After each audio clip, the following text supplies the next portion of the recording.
Sahabat Oase Rohani Katolik yang terkasih, salam damai. Apa kabar saudara pada hari ini? Saya berharap semoga semua dalam keadaan sehat dan senantiasa dalam cinta dan perlindungan Tuhan. Senang sekali saya, Angelica Luciana, dapat kembali menjumpai sahabat yang terkasih dalam acara Oase Rohani Katolik di Pekan Biasa yang ke-6.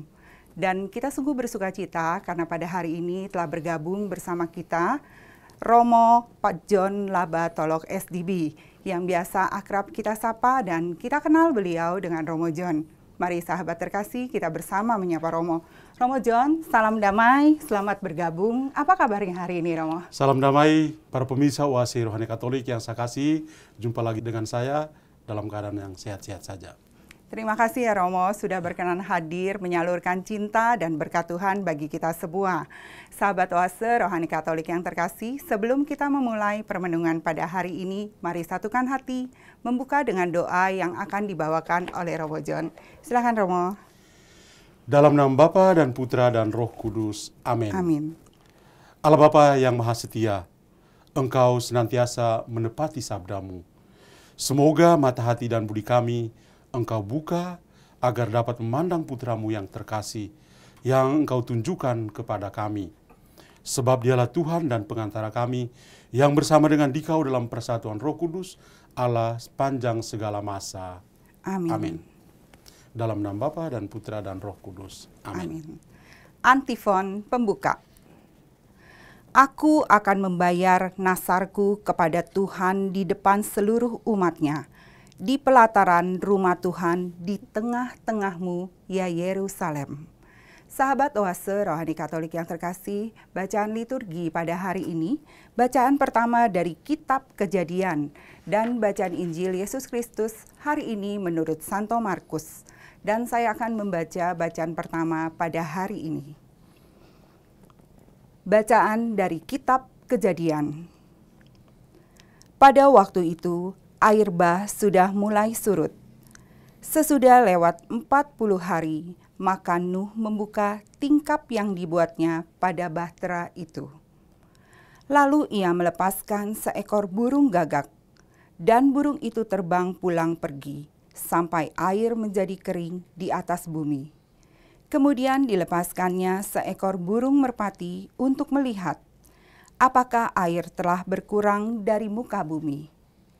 Tetapi burung merpati itu tidak mendapat tumpuan kaki, dan pulanglah ia kembali mendapatkan Nuh ke dalam bahtera, karena di seluruh bumi masih ada air. Lalu Nuh mengulurkan tangannya, ditangkapnya burung itu, dan dibawanya masuk ke dalam bahtera. Ia menunggu 7 hari lagi, kemudian dilepaskannya pula burung merpati itu. Menjelang waktu senja, pulanglah burung merpati itu mendapatkan Nuh, dan pada paruhnya dibawanya sehelai daun zaitun yang segar. Dari situlah diketahui Nuh bahwa air telah berkurang dari atas bumi. Selanjutnya ditunggunya pula 7 hari lagi.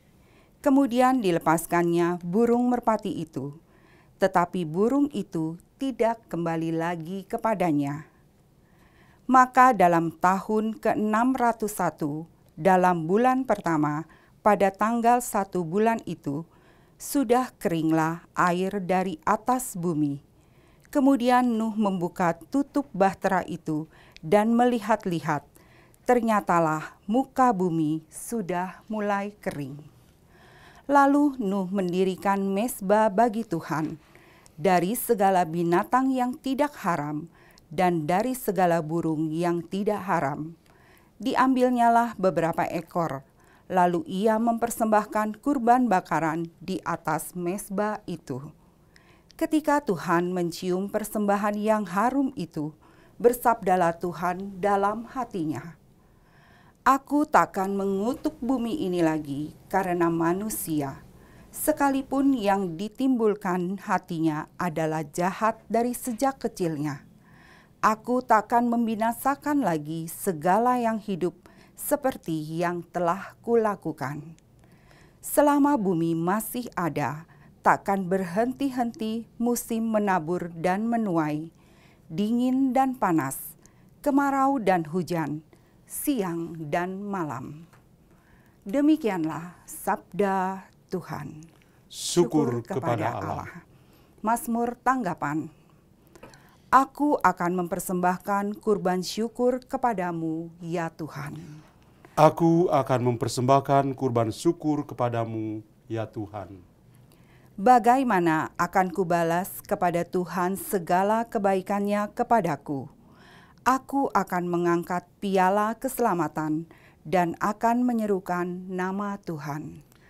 Aku akan mempersembahkan kurban syukur kepadamu, ya Tuhan. Aku akan membayar nasarku kepada Tuhan di depan seluruh umat-Nya. Sungguh berhargalah di mata Tuhan kematian orang yang dikasihi-Nya. Aku akan mempersembahkan kurban syukur kepadamu, ya Tuhan.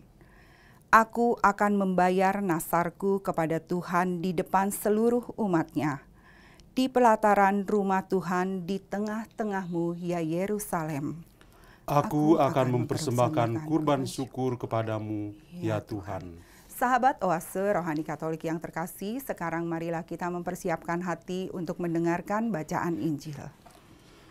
Haleluya, haleluya, haleluya, haleluya, haleluya, haleluya. Semoga Bapa Tuhan kita Yesus Kristus menerangi kata hati kita, supaya kita memahami pengharapan yang terkandung dalam panggilan kita. Haleluya, haleluya, haleluya. Tuhan bersamamu. Dan bersama rohmu. Inilah Injil suci menurut Markus. Dimuliakanlah Tuhan. Pada suatu hari, Yesus dan murid-muridnya tiba di Betsaida. Di situ orang membawa kepada Yesus seorang buta dan mereka memohon supaya ia menjamah dia. Yesus lalu memegang tangan orang buta itu dan membawa dia keluar kampung. Lalu ia meludahi mata si buta dan meletakkan tangan di atasnya.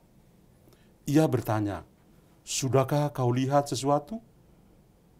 Orang itu memandang ke depan lalu berkata, "Aku melihat orang. Kulihat mereka berjalan-jalan, tetapi tampaknya seperti pohon-pohon yang berjalan." Yesus kemudian meletakkan tangannya lagi pada mata orang itu. Maka orang itu sungguh-sungguh melihat dan telah sembuh, sehingga ia dapat melihat segala sesuatu dengan jelas. Sesudah itu, Yesus menyuruh dia pulang ke rumahnya dan berkata, "Jangan masuk ke kampung." Demikianlah sabda Tuhan. Terpujilah Kristus. Romo John, pada bacaan pada hari ini Romo memberikan tema bahwa Tuhan adalah penyelamat kita semua ya Romo ya. Betul. Dan ada sosok Nabi Nuh yang sudah tidak asing lagi tentunya bagi kita. Betul. Ada hikmat dan sukacita apa Romo dari bacaan Kejadian pada hari ini tentang kisah cintanya Tuhan kepada kita? Ya, saya tertarik sekali dengan bacaan yang pertama yang tadi kita dengar. Saya yakin para pemirsa Oase Rohani Katolik kenal baik cerita tentang Nabi Nuh. Tapi saya akan membawa kita untuk mengerti konteksnya dulu. Tuhan ketika menciptakan segala sesuatu, dalam kitab Kejadian, dia menciptakan segala sesuatu baik adanya. Tetapi kita lihat bahwa dalam perjalanan selanjutnya, manusia itu menyalahgunakan kasih dan kebaikan dari Tuhan. Menyalahgunakan kebebasan yang Tuhan berikan kepada mereka. Betul. Lalu apa yang mereka lakukan? Mereka melawan Tuhan dengan jatuhnya Adam dan Hawa di Taman Eden. Iya. Dan sejak saat itu diceritakan dalam kitab Kejadian bahwa manusia itu mulai jatuh ke dalam dosa bertubi-tubi dan semakin jahat. Di tengah banyak orang yang jatuh ke dalam dosa dan jahat, ternyata masih ada seorang yang baik, orang yang benar, yaitu Nuh. Sosok Nuh merupakan contoh gambaran manusia yang benar pada saat itu ya. Betul, Roma. di tengah banyak orang yang jahat. Betul. Maka Tuhan lalu menyampaikan kepada Nuh untuk menyiapkan bahtera dan mau menyelamatkan dia dan keluarganya. Karena Tuhan punya rencana, okelah generasi yang sekarang yang jatuh dalam dosa, yang selalu melawan, dia mau membaharui segala sesuatu. Maka terjadilah kisah tentang air bah dan berlanjut sampai ke bacaan kita tadi. Bacaan yang tadi kita dengar itu sudah mulai di ujung kisah tentang air bah karena bercerita tentang persiapan dari Nuh untuk bisa membuka bahtera. Setelah 40 hari, lalu Nuh mulai membuka bahtera itu dan membiarkan pertama burung gagak. Burung gagak terbang ke sana kemari, tapi rasanya masih ada air di atas permukaan bumi. Kemudian burung yang kedua adalah burung merpati. Burung merpati. Keluar, terbang ke sana kemari, akhirnya kembali lagi ke Nuh di dalam bahtera. Dan setelah seminggu, dia kirim lagi. Ya. Akhirnya merpati itu kembali dengan bunga setangkai daun zaitun. dari zaitun. Ya. Dan Nuh berpikir, wah sudah mulai kering. Langsung keluar dari bahtera. Dia tunggu lagi kesempatan. Akhirnya pada saat yang tepat dia bisa keluar karena sudah kering. Dan pada akhirnya kisah ini ditutup dengan kisah yang sangat menarik. Menariknya itu begini. Nuh ketika tahu bahwa dunia atau bumi sudah mulai kering dan bahteranya pas di atas tanah, dia keluar dan yang dia lakukan pertama adalah dia bersyukur. Dia bersyukur setelah 40 hari ya dalam bahtera. Kemudian dia mempersembahkan hewan-hewan yang ada dalam bahtera itu, ya. Dan ketika Tuhan mencium aroma dari persembahan itu, dan Tuhan mengatakan, saya akan dengan kalimat yang singkat, saya akan mengampuni. Ya, tadi dalam bagian terakhir dia katakan begini, ya. Aku tak akan mengutuk bumi ini lagi karena manusia, sekalipun ditimbulkan hatinya adalah jahat dan sejak kecilnya.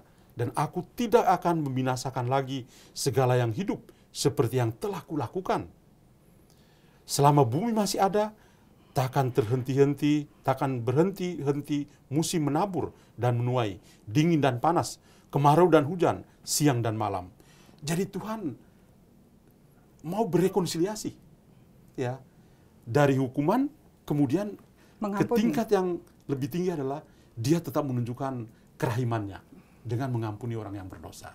Ya. Gitu. Jadi bagi saya bacaan pertama adalah sebuah kisah yang sangat indah kalau kita baca dengan baik. Iya, dan ini satu contoh yang luar biasa ya Romo, dari sikap seorang Nabi Nuh di mana dia keluar dari masa boleh dibilang pada saat itu sengsara ya.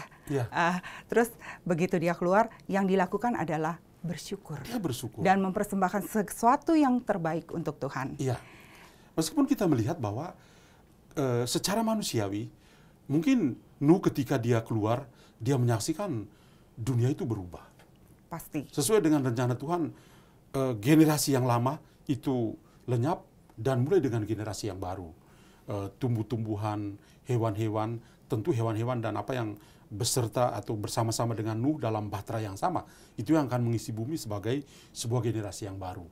Sebetulnya secara manusia mungkin Nuh juga merasa merasa mungkin tidak enak karena sana keluarganya, sahabat kenalannya, semuanya lenyap. Betul.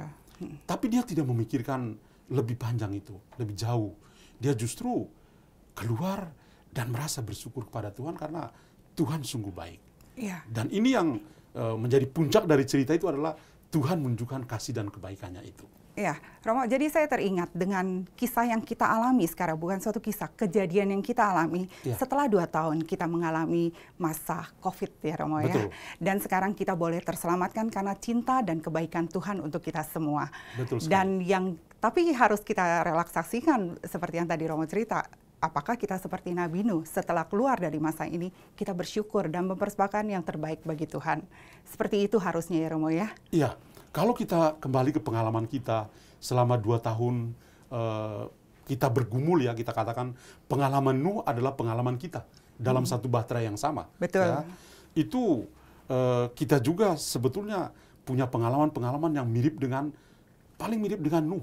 Karena kita juga kehilangan orang-orang yang kita kasih, Benar. sahabat kenalan, sanak keluarga kita, ya, juga situasi sosial, ekonomi yang juga menantang kita. Benar. Dan saya melihat bahwa banyak di antara kita itu masih punya hati yang penuh syukur. Ya, jadi semangat dan keteladanan Nuh ternyata masih ada. Dan lebih dari itu, ternyata rasa syukur itu bisa terungkap karena apa? Karena pengalaman akan kasih dan kebaikan yang kita rasakan dari Tuhan. Iya, Itu. betul.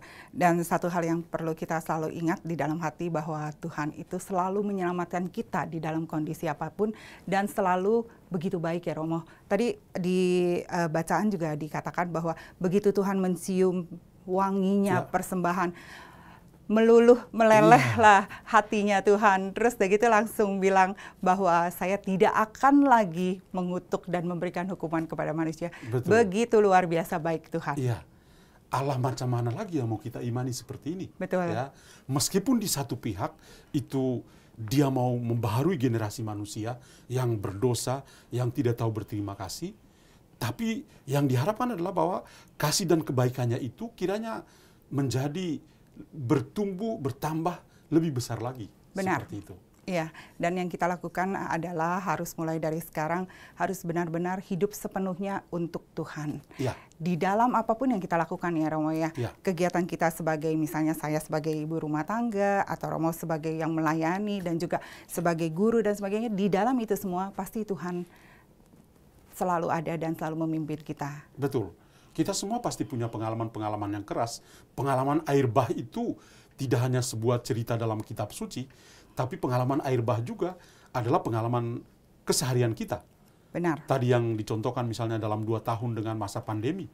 Tapi saya juga yakin bahwa di dalam kehidupan kita setiap hari, selain pandemi, juga pengalaman air bah yang lain yang kita alami di dalam rumah tangga, relasi antara pasutri, antara orang tua dan anak, di dunia kerja misalnya, pasti ada air bah tertentu. Betul. Ya? Dan justru di saat-saat seperti itu kita perlu menyadari bahwa yang pertama, ada seorang Allah yang masih menunjukkan kasih dan kebaikannya kepada kita. Bahwa sesama manusia mungkin mereka boleh melupakan kita, mereka mungkin mencemooh kita, atau tidak menganggap keberadaan kita, oke lah. Tapi masih ada seorang Allah yang menunjukkan kasih dan kerahimannya kepada kita. Betul. Dalam situasi apapun, Allah tetap bersama kita. Betul. Cuman pertanyaannya kadang-kala kita suka tidak menyadari ya Romo akan hadirnya Tuhan di dalam setiap desah nafas kita, dalam setiap langkah kita. Iya, itu yang boleh dikatakan kita itu gampang lupa ya. Tuhan itu saking baiknya dengan kita, sampai kita berpikir bahwa Tuhan lupa sama kita. Kalau kita mengalami air bah kecil dalam pengalaman keseharian kita langsung berpikir, Tuhan kok lupa sama saya. Kita misalnya lihat dalam dunia perjanjian lama, ya Nabi Yesaya punya banyak contoh ya. Ketika kalau kita membaca dalam kitab Nabi Yesaya bab 49, sebelumnya orang-orang Israel berpikir, aduh Tuhan kok lupa ya sama kami ya. Apakah Tuhan tidur? Lalu apa yang dikatakan oleh Tuhan melalui Yesaya? Dapatkah seorang ibu melupakan anak yang lahir dari rahimnya? Dia bisa lupa. Tapi saya tidak akan melupakan engkau. Dan itu menunjukkan seorang Allah yang luar biasa. Tadi saya katakan, apa sih yang kurang dari Allah yang kita imani? Iya. Itu. Jadi semoga dengan mendengarkan siaran ini ya Romo ya, kita semua semakin diteguhkan, semakin dikuatkan bahwa Tuhan tuh tidak pernah meninggalkan kita. Ya. Tapi kadangkala kita yang kurang peka terhadap hadirnya dan cintanya Tuhan kepada kita. Betul. Dia adalah Immanuel. Betul. Allah beserta Allah kita. beserta kita. Dia memberi kepada kita Yesus Kristus putranya yang selalu menyertai kita dalam seluruh kehidupan kita. Ya, jadi bagi saya ya, ketika kita mengalami air bah tertentu dalam kehidupan kita, janganlah mudah putus asa. Karena apa? Karena Tuhan ada. Karena Tuhan tetap mengasihi kita.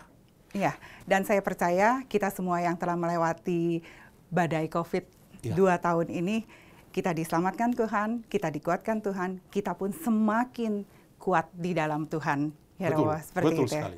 Ya, ini menarik sekali dan kita akan jeda sesaat dahulu ya Romo. Baik. Sahabat terkasih, kita akan merenungkan sesaat apa yang sudah disampaikan oleh Romo John. Dan kita akan kembali di perbincangan rohani di sesi yang kedua.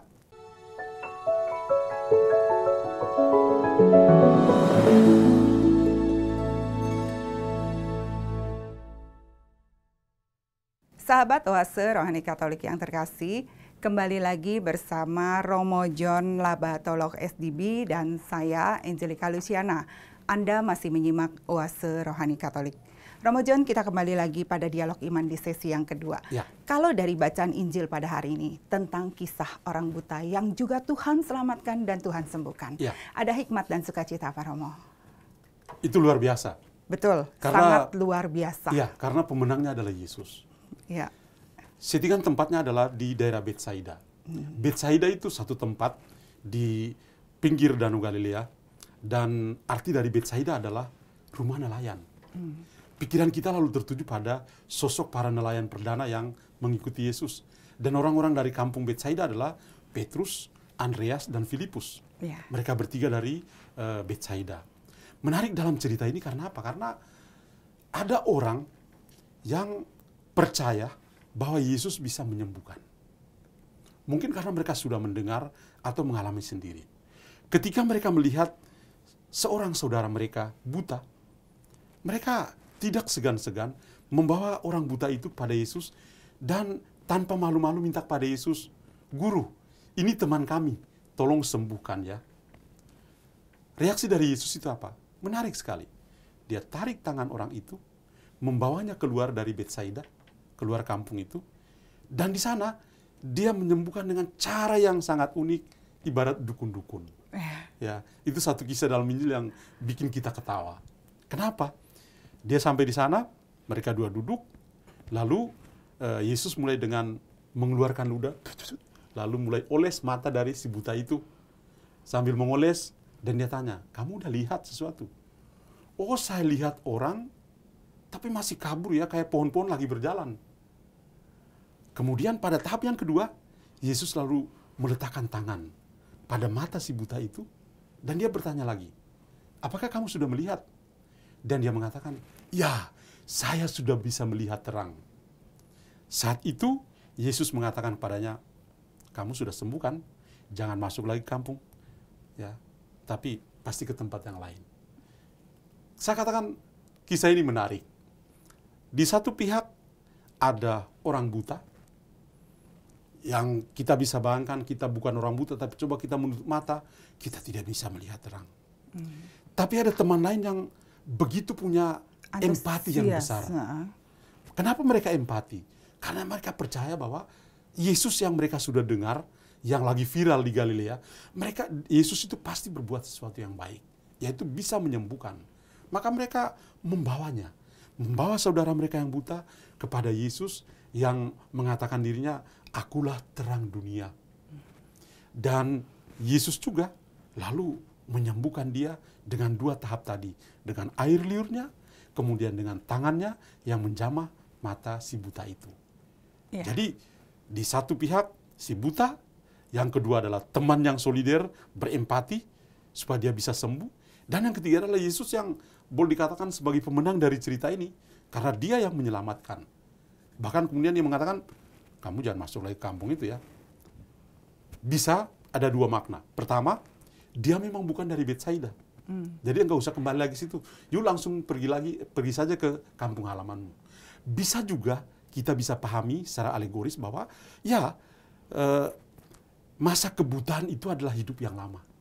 Oh, jadi kalau jangan kamu kembali sudah sembuh, lagi ke sana, ya? Jangan kembali lagi ke kebutuhanmu itu. Betul. Ke kampungmu yang buta itu, tapi kamu silakan pergi dan wartakanlah terang yang sudah kamu terima itu. Menarik kan? Pasti, Iya. betul. Dan yang lebih menarik lagi tadi Romo katakan bahwa ada proses. Iya, ada proses penyembuhan, proses penyembuhan yang Tuhan lakukan. Padahal Tuhan bisa saja melakukan dalam sekali usap pun Betul. bisa menjadi terang. Tapi ada satu proses yang sepertinya Tuhan mau tunjukkan kepada kita pada hari ini bahwa segala sesuatu yang Dia lakukan semuanya butuh proses untuk menguatkan dan mentegarkan seberapa besar iman dan cinta kita pada Tuhan. Tepat sekali. Jadi kalau saja Tuhan Yesus mau, dia langsung saja kamu sembuh. Sudah. Tapi dia mau mengajar kita. Kalau untuk memperoleh keselamatan, you itu harus berjuang dong. Betul. Mari kita sama-sama berjalan dulu. Dari Bethsaida keluar dari kampung, itu suatu proses. Berjalan bersama dengan Yesus. Benar. Dia yang menuntun si buta itu pergi bersama-sama. Sampai di luar kampung, dia yang memulai proses itu. Proses itu juga sangat sederhana. Mulai dengan air liur, seperti seorang dukun, tabib, mulai dengan itu. Tapi belum juga. Dan pada tahap yang kedua ketika dia meletakkan tangan pada mata, si buta itu baru melihat secara sempurna. Jadi, kalau mau melihat, silakan tinggalkan duniamu yang penuh dengan kebutaan, berjalanlah bersama dengan Yesus yang bisa membuka matamu itu. Ya. Benar. Jadi itu proses yang sangat bagus. Ya, dan ini membuat kita semua, termasuk saya, untuk selalu berpikir bahwa kita sudah diselamatkan Tuhan, jangan pernah kembali lagi ke dosa yang lama. Seperti itu ya, Romo ya, tepatnya. Karena kita pun juga di dalam dosa, kita mengalami kegelapan. Betul. Mengalami kebutaan yang kita tidak, kadang kita tidak pernah melihat terang, kita tidak pernah melihat kebenaran ya, Romo ya. Iya, betul. Jadi, terkadang kan orang terlena dan mau menikmati hidup di dalam kegelapan itu, dalam kebutaannya itu. Iya. Ya, dan kebutaan itu seperti sebuah zona nyaman bagi dia.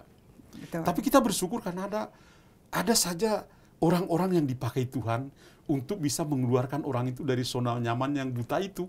Iya. Ya, dan cara teman-temannya, ya Yesus pasti menyembuhkan. Mereka membawa dia kepada Yesus dan terjadi penyembuhan itu. Ya, ini memang bagi saya sebuah cerita yang sangat bermakna. Nah, saya perlu tegaskan di sini bahwa ini bukan hanya sekedar sebuah cerita. Tapi kalau dalam konteks sakramen, ini cerita berhubungan dengan sakramen pembaptisan. Sakramen pembaptisan. Jadi, bagaimana seorang yang mau menjadi bagian dari Tuhan, dia mulanya kan hidup dalam kegelapan.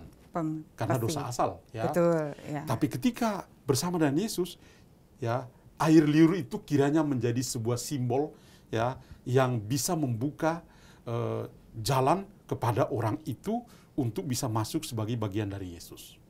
Itu. Iya, Romo, dari dua bacaan pada hari ini ya, ada berkesinambungan, yaitu tentang dosa yang diselamatkan oleh Tuhan, dan manusia yang diselamatkan oleh Tuhan. Betul. Dan bagaimana manusia itu untuk selalu berserah pada Tuhan, dan yang terpenting bersyukur ya, Romo. Iya, betul. Iya, kalau kita lihat bacaan pertama dan bacaan Injil, itu punya hubungan yang boleh dikatakan pada sosok seorang Allah yang menyelamatkan. Ya. Benar. Di bacaan pertama ada realitas dosa, kemudian ada hukuman, dan sebagai puncaknya adalah rekonsiliasi. Ya. Rekonsiliasi yang bermula dari rasa syukur dari manusia karena kesadaran bahwa dia memang berdosa, tapi dia mau berubah. Di bacaan Injil ada realitas seorang yang buta. Orang yang buta itu bisa tanpa nama. Yeah. Orang buta tanpa nama, dan ini kiranya mewakili juga orang-orang yang berdosa. Orang-orang yang buta kepada Yesus sebagai terang, ya, terang dunia. Dan ketika dibimbing oleh Yesus, berjalan bersama Yesus, Yesus lalu membuat proses penyembuhan dia, menyembuhkan dia dari kebutaannya, dan dia bisa melihat terang. Itu sebuah keselamatan.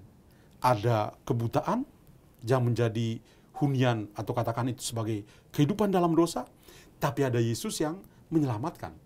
Jadi dua bacaan ini punya satu alur yang sama, ada realitas dosa, ada hukuman, air bah, kebutaan, dan yang terakhir adalah ada rekonsiliasi. Ada keselamatan yang Tuhan berikan, keselamatan untuk Nuh dan bahteranya dan seisinya, seisi bahtera, kemudian penyembuhan si buta itu. Jadi dua-duanya mengarah, saya katakan, yang menjadi pemenang ternyata Tuhan. Betul. Ya. Jadi ternyata Tuhan yang mengatur segala-galanya dan membawa orang tertuju kepada Dia. Itu. Iya. Terus ada yang menarik juga nih Romo ya, bagi saya melihat dari kisah ini adalah bagaimana alat yang dipakai Tuhan. Yaitu pertama Nuh meminta dari burung gagak, burung merpati untuk melihat sudah ada keselamatan belum, airnya sudah surut belum. Nah terus di bacaan Injil juga bagaimana orang dipakai Tuhan membawa si orang buta ini, teman-temannya kepada Tuhan. Kita pun kadang ya, saya juga mungkin semua juga punya kerinduan bagaimana kita bisa dipakai untuk menjadi alat Tuhan, menjadi saluran kepanjangan kasih dan berkat Tuhan bagi sesama. Kita mesti seperti apa Romo supaya kita bisa selalu Tuhan pakai hidup kita supaya lebih berarti, bermakna di mata Tuhan dan bagi sesama? Ya, pertama kita perlu menyadari bahwa kita memang dikasihi oleh Tuhan. Pengalaman kita dikasihi oleh Tuhan, pengalaman kita diampuni oleh Tuhan, itulah yang akan membawa kita untuk bisa punya empati dengan orang-orang yang ada di sekitar kita. Betul. Saya bisa melayani orang lain karena saya merasa dan saya mengalami bahwa Tuhan itu melayani saya. Saya mencintai orang lain karena saya mengalami bahwa Tuhan itu mencintai saya. Itu. Karena itu baik dalam bacaan pertama tadi kita mendengar kisahnya sangat jelas, baik dalam bacaan Injil, sama-sama membantu kita untuk kita perlu menjadi manusia bagi manusia yang lain. Nah ini menarik, kita perlu menjadi manusia bagi manusia yang lain. Ya. Jadi yang namanya koeksistensi hidup berdampingan sebagai manusia itu penting. Ya. Betul. Kalau saja Nuh itu menjadi egois, dia ingat diri, cukup saja dia mau selamat. Dia tidak perlu anak-anaknya, sanak keluarganya masuk dalam bahtera yang sama. Iya. Tapi Tuhan ingatkan dia. Maka dia restu itu, dia setuju. Kalau saja teman-teman dari si buta ini ingat diri, egois, ya biarin aja si buta.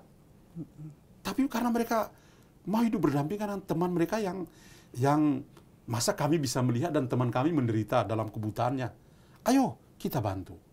Ketika kita tahu bahwa teman kita itu dalam kegelapan, dalam dosa, mari kita berusaha untuk keluarkan dia itu dari dosa. Ya. Dia kan buta, mari kita keluarkan dia dari buta. Jangan biarkan saja.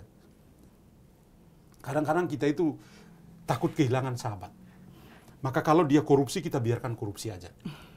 Takut kehilangan relasi, maka kita bilang, oke, biarkan saja. Tidak. Kalau ya, katakan ya. Kalau tidak, katakan tidak. Betul. Oleh karena itu, dia buta. Mari kita bawa kepada Yesus dan Yesus bisa sembuhkan. Nah, maka ini adalah pertanyaan pada kita adalah, apa sih tanggung jawab kita kepada sesama yang ada di sekitar kita? Kalau saya menjadi manusia bagi manusia yang lain, saya akan berusaha untuk melakukan yang terbaik supaya teman saya juga bisa menjadi manusia yang baik. Amin. Romo, ini luar biasa. Pernyataan yang patut kita catat untuk permenungan iman dalam kehidupan kita. Bahwa kita harus bisa menjadi manusia bagi manusia sesama kita. Ya. Kita harus berani mengatakan iya pada saat memang itu di kejadian iya. Mengatakan tidak pada saat itu tidak. Betul. Ya Romo ya. Iya, itu sangat Kristiani. Betul, karena anak-anak Tuhan adalah anak-anak terang untuk semuanya. Iya, betul sekali. Ya, Romo John, ini menarik sekali dan kita akan akhiri pada hari ini ya Romo. Terima kasih untuk kebersamaannya pada hari ini. Luar biasa dan penuh sukacita bagi kita semua. Amin. Sahabat Oase Rohani Katolik yang terkasih, usai sudah kebersamaan kita pada hari ini. Saya Angelika Luciana dan Romo John Labatolok SDB mohon pamit dari ruang dengar Anda.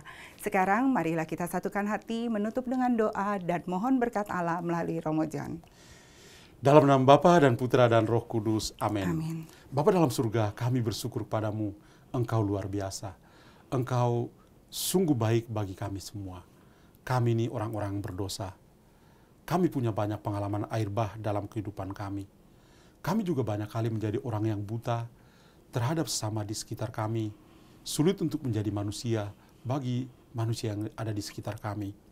Ampunilah kami Tuhan, dan kami percaya dengan sabda-Mu yang hari ini kami dengar, Engkau bisa membuka pikiran kami untuk menjadi manusia yang baru bagi sama kami yang lain. Terima kasih Tuhan, nama-Mu kami puji kini dan sepanjang masa. Amin. Tuhan bersamamu. Dan bersama roh. Semoga Allah yang Maha Kuasa memberkati saudara sekalian, Bapa dan Putra dan Roh Kudus. Amin. Semoga kita semua dapat menjadi garam dan terang kasih Tuhan bagi sesama. Jangan lupa tetap mendengarkan Oase Rohani Katolik untuk memperoleh iman yang hidup. Salam damai, terima kasih Romo John. Sama-sama.